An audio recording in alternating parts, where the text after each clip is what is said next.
Good day guys! Welcome back to my YouTube channel for today's video. So mag-unboxing tayo ngayon ng battery na ipapalit natin dito sa ating motor, SkyDrive Sports 115.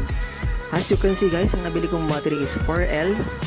Fit ito dito sa ating motorsiklo na SkyDrive Sports. Then baklasin na natin itong item. Ang nabili kong battery OD, made in Thailand daw. Sa online ko lang nabili. Ang gel battery type siya na 12 volts. As you can see, ito yung mga kanyang reference. Super MF. Ang size niya ay 4L. So sukatin natin kanyang voltahe kung tama. Ito, nakakuha ko ng 13 volts.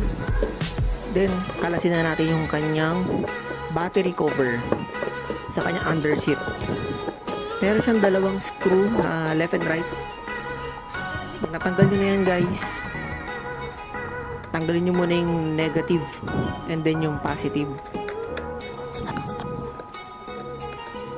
Pag nahugot ko na yan, tabi muna natin. Dito sa comparison, pareha sila ng sukat guys. Yung sa aking luma at yung bago. Then dinisa muna natin yung pagsasalpakan ng battery. Yan.